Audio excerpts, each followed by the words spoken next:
نحمدہ ونصلی ونسلم علی رسولہ الکریم اما بعد فاعوذ باللہ من الشیطان الرجیم بسم اللہ الرحمن الرحیم قال فما خطبکم ایھا المرسلون صدق اللہ العظیم۔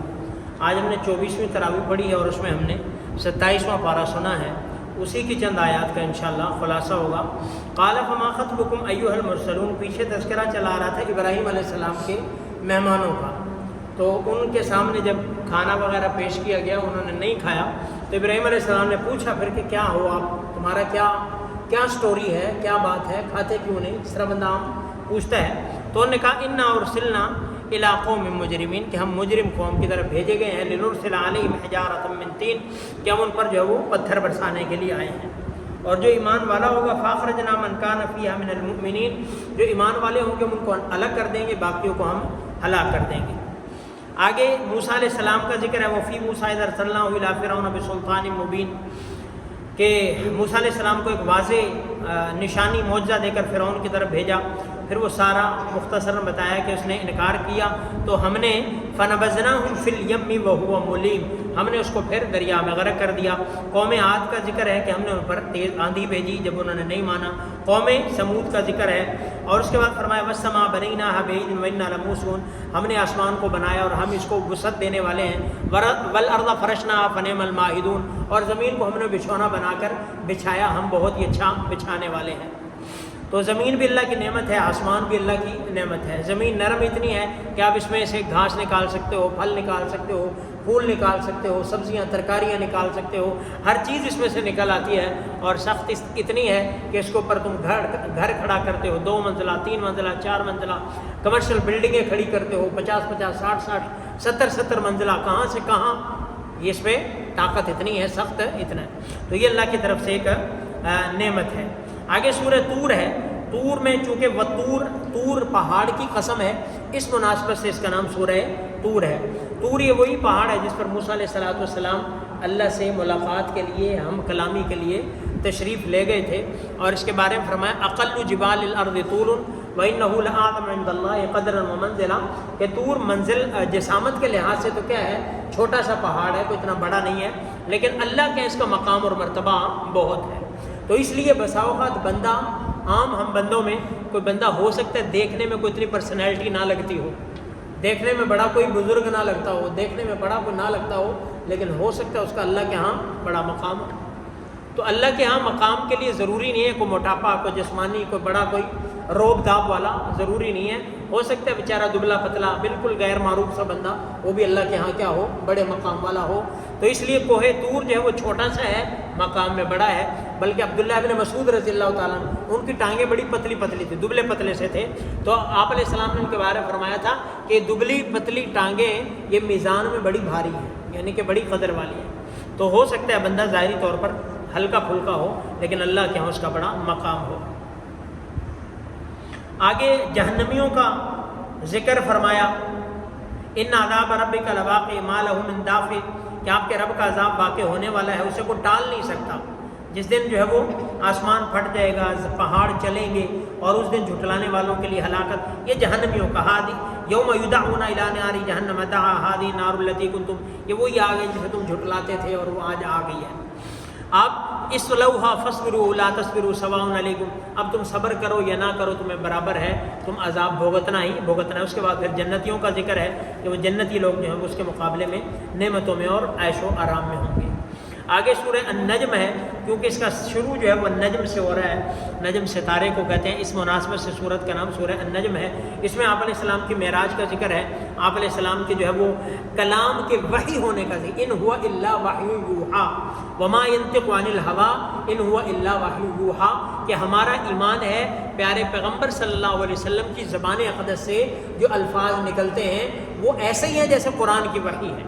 فرق اتنا ہے، قرآن کی وحی کو وحی مطلوب کہتے ہیں، یعنی اس کی تلاوت کی جاتی ہے، پڑھی جاتی ہے، اور حدیث کو ہم وحی غیر مطلوب کہتے ہیں، یعنی وہ پڑھی نہیں جاتی۔ پڑھے نہ جانا مطلب نماز میں، جیسے نماز میں قرآن تو پڑھتے ہیں، حدیث نہیں پڑھتے، ویسے تو حدیث پڑھی جاتی ہے لیکن نماز میں نہیں، یہ فرق ہے۔ وگرنہ جو کلام پیارے پیغمبر فرماتے ہیں وہ ہو بہو وحی ہوتا ہے۔ وہ کیا ہوتا ہے؟ گفتہ اللہ بود گرچہ از حلقوم عبداللہ بود، کہ آپ علیہ السلام کا کہا ہوا وہ اللہ کا کہا ہوا ہوتا ہے، اگرچہ وہ عبداللہ کی زبانی ہوتا ہے۔ وہ کیا ہوتا ہے؟ پیارے پیغمبر۔ تو پیارے پیغمبر جو ہے وہ ان کی زبان سے حق کے سوا نہیں نکلتا۔ مشرکین نے ایک دفعہ حضرت سیدنا ابو ہریرہ سے کہا، یا غالباً ایک دوسرے صحابی تو ان سے کہا کہ آپ علیہ السلام جو بھی ارشاد فرماتے ہیں تم لکھتے جاتے ہو، لکھتے جاتے ہو۔ آپ علیہ السلام کبھی غصے میں ہوتے ہیں، کبھی کسی اور موڈ میں ہوتے ہیں، کبھی حشاش بشاش ہوتے ہیں، کبھی خوشی میں ہوتے ہیں، تو آپ سارا کچھ لکھ لیتے ہو۔ تو انہوں نے آپ علیہ السلام سے بتایا کہ ایسے ایسے لوگ کہتے ہیں۔ تو اللہ کے پاک پیغمبر علیہ السلام نے اپنی زبان مبارک پکڑ کے کہا، اللہ کی قسم اس سے حق کے سوا کچھ نہیں نکلتا۔ غصے میں ہوں تو بھی حق ہی نکلتا ہے۔ یہ میں اور آپ ہیں، غصے میں ہو تو ہمارے فیصلے اور ہوتے ہیں، نرمی میں ہو تو ہمارے فیصلے اور ہوتے ہیں۔ غصے میں ہمارا دماغ شارٹ ہو جاتا ہے، غصے میں ہم فیصلہ صحیح نہیں کر پاتے۔ غصے کا جو فیصلہ ہوتا ہے ہمیشہ ہمیں بعد میں نادم کرتا ہے، پشیمان کرتا ہے، ہمیں بعد میں اپنے آپ کو نوچنے پہ مجبور کرتا ہے ہمارے غصے کا فیصلہ۔ تو ہمارے غصے کے کہے ہوئے الفاظ بھی سخت ہوتے ہیں، فیصلے بھی سخت ہوتے ہیں بنسبت نارمل حالات کے۔ تو ہمارا کلام اور اس لیے ہمارے کلام میں جھوٹ بھی ہے، ہمارے کلام میں کمزوری بھی ہے، ہمارے کلام میں باطل اور ناحق بھی ہے۔ یہ ساری چیزیں ہمارے کلام میں ہیں۔ پیارے پیغمبر آپ کا کلام کیا ہے؟ وحی کے سوا کچھ نہیں ہے۔ آگے آپ کی جبرائیل سے ملاقات کا ذکر ہے، اللہ سے ملاقات کا ذکر ہے۔ سورہ قمر ہے، سورہ قمر، قمر کا معنی چاند، اس میں چاند کے دو ٹکڑے ہونے کا ذکر ہے۔ اقتربت الساعہ وانشق القمر، اس مناسبت سے سورج کا نام کیا ہے؟ قمر ہے۔ آپ علیہ السلام کا معجزہ تھا کہ آپ نے مشرکین نے جب آپ سے چاند کے دو ٹکڑے کرنے کا مطالبہ کیا تو آپ نے انگلی کے اشارے سے چاند کی طرف اشارہ کیا تو دو ٹکڑے ہو گئے، ایک مشرق ایک مغرب چلا گیا، اور بعض نے کہا ایک جبل ابی قبیس جو مکہ کا پہاڑ ہے دوسری جگہ چلا گیا۔ یہ چاند کے دو ٹکڑے ہو گئے، یہ آپ کا معجزہ تھا، اس کا ذکر ہے۔ باقی آگے پھر وہ مختلف قومیں، پھر ان کا ذکر ہے۔ قوم عاد کا ذکر ہے، قوم سمود کا ذکر ہے، اور اسی طرح سے قوم لوط کا ذکر ہے، اور اسی طرح سے قوم فرعون کا ذکر ہے۔ ان سب کو اللہ نے وہی کہ ان کو جو ہے وہ نبی کو بھیجا نہیں مانا، اللہ نے پھر ان کو صفائستی سے مٹا دیا۔ باقی اس میں جو تکرار ہے وَلَقَدْ يَسَّرْنَا الْقُرْآنَ لِلذِّكْرِ فَهَلْ مِن مُدَّكِرٍ، ہم نے قرآن کو آسان بنایا نصیحت حاصل کرنے کے لیے، کوئی ہے جو نصیحت حاصل کرے۔ تو قرآن جو ہے وہ بڑی آسان کتاب ہے سمجھنے کے لیے، نصیحت حاصل کرنے کے لیے کوئی سمجھنے والا، نصیحت حاصل کرنے والا ہونا چاہیے۔ اور يَسَّرْنَا الْقُرْآنَ لِلذِّكْرِ، اور بعض مفسرین اس کی تفسیر کی ہے لِلْحِفْظِ، کہ ہم نے قرآن حفظ کے لیے بڑا آسان کر دیا۔ حفظ کرنا چاہے تو ہر کوئی کر سکتا ہے، بڑے بوڑھے اس کو حفظ کر لیتے ہیں، بچے کر لیتے ہیں، عورتیں کر لیتی ہیں، جوان کر لیتے ہیں، ہر کیٹیگری کا بندہ اس کو جو ہے وہ حفظ کر سکتا ہے۔ باقی اور دنیا کی اور ایسی کوئی کتاب نہیں ہے کہ جو اس ایکوریسی کے ساتھ اور بالکل پرفیکشن کے ساتھ یاد کی جاتی ہو جیسے قرآن ہے، کہ زبر زیر کا بھی آگا پیچھا نہیں ہو سکتا، زبر زیر کا بھی۔ اور جتنے قرآن، جتنے کلام اللہ آپ اٹھائیں گے سارے کیا ہوں گے؟ برابر ہوں گے، کسی میں کوئی فرق ہے۔ یہی قرآن کی حقانیت اور معجزے کی دلیل ہے۔ آگے سورہ الرحمن ہے، الرحمن میں بھی اللہ نے اپنی نعمتوں کا ذکر کیا ہے، جنات اور انسان کو ایڈریس کیا ہے، اے انسان اور جنات تم اپنے رب کی کون کون سی نعمتوں کو جھٹلاؤ گے۔ الرحمن چونکہ اس میں پہلی آیت ہی الرحمن ہے، اس مناسبت سے سورت کا نام الرحمن ہے۔ باقی مشرکین جو ہے نا ان کے لیے الرحمن نام جو وہ جانتے تو تھے لیکن ان کے لیے ذرا اوپرا سا تھا، اور یہ ویسے ہی اسے کہتے ہیں عربی کی اصطلاح میں کہ تجاہل عارفانہ، جان بوجھ کر جاہل بنے رہنا۔ تو وہ کہتے تھے مر رحمان، یہ رحمان کیا ہے؟ رحمان کیا ہے؟ تو اللہ نے پھر آیتیں اتار دی، رحمان وہ ہے جس نے قرآن سکھایا، جس نے انسان کو پیدا کیا، جس نے بولنا سکھایا، یہ رحمان ہے۔ یہ کیا ہے؟ رحمان ہے۔ تو خیر، تو اللہ وہ ہے جس نے قرآن سکھایا، انسان بنایا، بیان سکھایا، اور سورج، چاند اور ستارے اور درخت یہ سارے کے سارے اس کو سجدہ کرتے ہیں۔ وَالسَّمَاءَ رَفَعَ وَوَضَعَ الْمِيزَانَ، آسمان کو بلند کیا، ترازو رکھا، اور سارا عقیم الوزن بالکل سارا کا سارا کہ ترازو رکھے گا، انصاف کرے گا، کم نہیں کرے گا، کوئی زیادتی نہیں کرے گا۔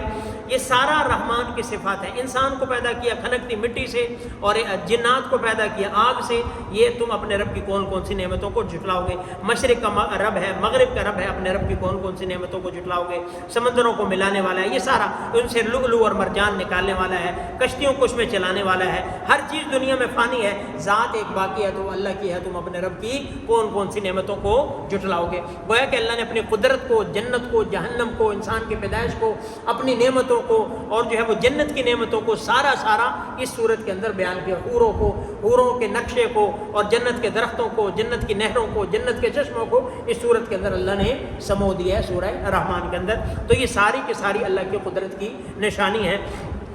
آگے سورہ واقعہ ہے. واقعہ کی بھی پہلی آیت اذا وقعت الواقعہ، جب واقع ہونے والی واقع ہوگی، اس سے مراد قیامت ہے، اس لیے سورت کا نام سورہ واقعہ ہے. اس میں پھر 3 گروہوں کا ذکر ہے. اصحاب المقربین ہے، اصحاب الیمین ہے، اصحاب الشمال ہے. مقربین وہ جو اللہ کے ہاں سب سے زیادہ مقرب ہیں اعمال صالحہ کے لحاظ سے، سب سے زیادہ مقربین جو سب سے اللہ کے قریبی ہیں. اس کے بعد اصحاب الیمین ہیں جن کو نامہ اعمال دائیں ہاتھ میں ملا، جنتی ہیں، یہ ہیں. اس کے بعد اصحاب الشمال ہیں جو بائیں ہاتھ والے ہیں، نامہ اعمال بائیں ہاتھ میں ملا اور جہنمی ہیں، ان کا تذکرہ ہے. دونوں کے پھر نعمتوں کا ذکر ہے کہ ایک جو ہے وہ فی سدر مخضود ہے، ظل ممدود ہے، وماء مسکوب ہے، وفاکہۃ کثیرہ لا مقطوع، کہ ایک تو ہے پھلوں میں، سایوں میں، گھنے سایوں میں، پانیوں میں، کیلوں کی تہوں میں اور پرندوں کے گوشت میں اور وہ ساری چیزیں. ایک تو یہ طبقہ ہے. دوسرا وہ طبقہ ہے فی سموم و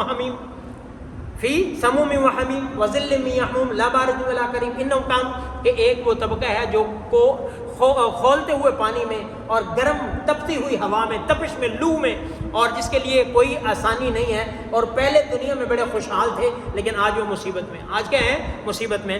تو یہ ان 3 گروہوں کا تذکرہ ہے. سورہ حدید لوہے کو کہتے ہیں. تو آخر میں اس کے وانزلنا الحدید فی باس شدید، اس کا تذکرہ ہے کہ ہم نے جو وہ لوہا اتارا، اس میں بڑی سختی ہے، باسن شدید، کہ ہم نے لوہا اتارا ہے، لوہے کو پیدا کیا ہے اور اس کو پھر لوگوں کے لیے جو ہے وہ کہہ لیں کہ فائدہ مند بنایا.